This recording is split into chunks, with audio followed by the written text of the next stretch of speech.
Hello guys, welcome back to my YouTube channel Digonto Kala মই দিগন্ত আপোনালোকক মোৰ YouTube চেনেললৈ পুনৰবাৰ স্বাগতম জনাইছো মই আজি আপোনালোকৰ ওচৰত নতুন ভিডিও এটা লৈ আহিছো আজি ভিডিওতে বিষয়ে আপোনালোকক কম যে আপোনাৰ জিঅ' নাম্বাৰৰ পৰা কেনেকৈ আপুনি ডাটা হিষ্ট্ৰীটো আপুনি অনলাইন চেক কৰিব পাৰিব আজি ভিডিওতে বিষয়ে আলোচনা কৰিম ভিডিওটো প্ৰথমৰ পৰা শেষলৈকে চাব আৰু মোৰ চেনেলটোত প্ৰথমবাৰলৈ আহিছে যদি চেনেলটো সাবস্ক্ৰাইব কৰি কাষত থকা বেল আইকনটো প্ৰেছ কৰি অল কৰি দিব আহিবলগীয়া ভিডিও নটিফিকেশন সকলোতকৈ আগত আপুনি আপোনাৰ মোবাইলত পাই থাকিবলৈ তেন্তে ব্লগ ভিডিওটো আৰম্ভ কৰো প্ৰথমতে আপুনি আপোনাৰ মোবাইলত মাইজি এপটো ওপেন কৰিব মাইজি এপটো ওপেন কৰা হোৱাৰ পিছত আপোনাৰ মোবাইলত এনেকুৱা ওপেন হৈ যাব মাইজি এপটো তাৰ পিছত আপুনি অলপ তলফালে আহিব তলফালে ইয়াতে এটো দেখিবলৈ পাইছে ইউজ ডিটেইলছ দিয়া আছে আপুনি ইউজ ডিটেইলছত ক্লিক কৰিব তাৰ পিছত আপুনি তলফালে আহিব অলপ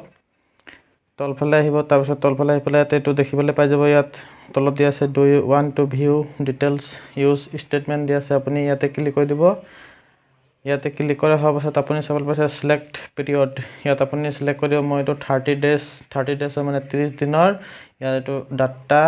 হিষ্ট্ৰীটো মানে চেক কৰিম তাৰপিছত সিলেক্ট অপচন চাবলৈ পাইছে ইমেইল স্টেটমেন্ট আপুনি ইমেইলটো মানে আপুনি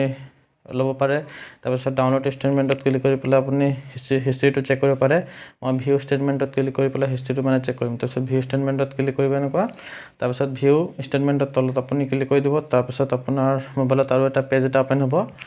তাৰপিছত আপুনি ইয়াতে এটো দেখিবলৈ পাব এনেকুৱা দিয়া আছে মাই বিল প্লেন ডিটেইলছ তাৰ সাইডত ইউজ চাৰ্জ দিয়া আছে আপুনি ইয়াতে ক্লিক কৰিব ইউজ চাৰ্জত আপুনি ক্লিক কৰাৰ পিছত আপুনি প্ৰথমত ক্লিক কৰিব ডাটা দিয়া আছে ইয়াত ডাটাত আপুনি ক্লিক কৰা হোৱাৰ পিছত আপোনাৰ মোবাইলত এটো তলত চাবলৈ পাইছে টু নো মোৰ এবাউট ডাটা ইউজ তাত দিয়া আছে এটো ক্লিক দিয়া আছে ক্লিক হেয়াৰত আপুনি ক্লিক কৰিব তাৰ পিছত এটো আপোনাৰ চাবলৈ পাইছে এক মাহৰ এটো ডাটা হিষ্ট্ৰীটো মানে আপোনাৰ মোবাইলত এনেকৈ শো কৰিব তাৰপিছত আপুনি এটো আপোনাৰ এমাহৰ ডাটা হিষ্ট্ৰীটো এনেকৈ চেক কৰিব পাৰে তো ভিডিওটো ভাল লাগিলে লাইক কৰিব শেয়াৰ কৰিব আৰু সাবস্ক্ৰাইব কৰি কাষত থকা বেল আইকনটো প্ৰেছ কৰি অল কৰি দিব থ্যাঙ্কস ফৰ ওয়াচিং